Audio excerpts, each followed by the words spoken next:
Hi everyone and welcome to my place. I have had the best idea.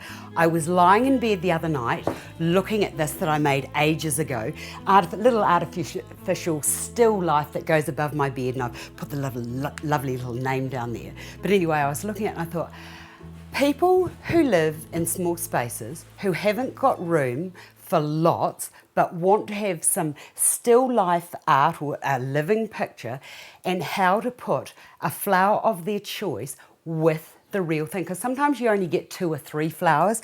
Well, anyway, this is the idea that I've come up with, and it's exactly the same as this. Well, it's similar process, but with a twist. So I'm going to put the name of and I'm going to use these magnolias. So what I'm going to do is, I'll just finish, I like to put the name on first, and that, oh, nearly put that upside down, and that just will establish where I'm going in the grand scheme of things. So it's going to be a magnolia, as I said, so I'm going to put that down there. And where is a little A? Wouldn't you just know it? There isn't an A. Never mind, we'll just use a big one, so who cares? Right, so we'll put that onto there, so there I am ready to go. I like names and writing on things. Right, from there, it's just a matter of, let me just show you what I've got here now. I've got some lovely magnolia branches, some artificial ones, of course, because we want this to last for a long time. So I've got a couple of those, which I'm just going to place down onto there at different lengths. Oh, I've got 3. Do I want 3? Yeah, I do want 3. So I'll put that into there like that, make sure that they're nice and flat.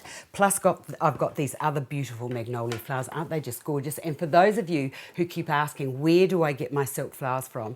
I have been in contact with a factory in China, and I am waiting for them to send me a shipment so that I can check them to see whether they're going to be of good quality or not, so that you can buy them. Right, so I'm going to put that onto there like that, and I'm going to put that one there, and I don't mind that it's protruding from there, and then that can just go into there, and I don't mind that that goes over that letter either. Right, the next thing I'm going to do is, using the string, I'm going to actually tie those onto the canvas. You could glue if you wanted to, but my great idea was using these little wee hanging little tea lights, which are watertight. I'm going to put water into those, and I'm going to suspend those from the branches to hang down, and then when I'm out and about walking and I see beautiful fresh magnolias, I can just cut 2 or 3 of them, put a bit of water into there, and they can be suspended. Right, give me a few minutes till I tie these on, and I'll be back to show you what it looks like finished. It is a fiddly little job, and it does take a little bit of time, but just be patient and make sure that each and every one of these branches and stems are all tied on quite firmly. So make sure you've got some down the bottom there, and then go up to the top here, and then repeat the process, going down from the top, down through there, and then up through the other side. Now don't be worried about the canvas ripping, because it doesn't really. So tie that one there off like that, and you don't really need to have too many ties either.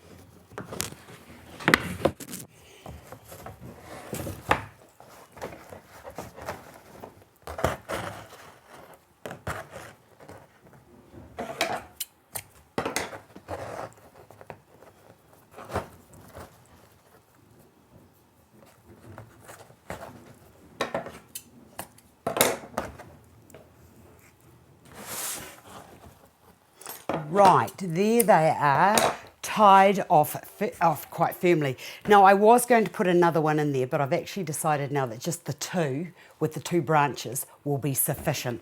Now the next thing is to get these, and these just get inserted down through the branches to hang. One can go there. I'll bring another one over that big floret there to hang down. It is quite nice to have these hanging at varying lengths. Whoops, that's not going to sit there, so just make sure that you get that out. And then with these ones here, just using another little bit of string, use the same string would help. Put a little bit of string around that, or some jute or whatever you've got. Tie that off, and then that can be tied onto that branch there. And remember that these do need to be suspended quite firmly because it is going to have water in it, and water, as we all know, is quite heavy. So that there they just get hung onto there, a little bit of water into there, a few fresh flowers, and off you go. If you wanted to, you could perhaps just even use these, and they could be put into there. Whoa, get off there. Just like that. But even for displaying spring flowers, you know, if you wanted to put daffodils up there and then, or violets, and just have the little flowers, the fresh flowers into there, and as they die off, you just change the water and replace it. How cool and easy is that for art in a small place and a floral arrangement at the same time? I hope you've enjoyed this, and I hope I've given you some tips for designing and decorating your home. Thanks for watching, and I will see you another day.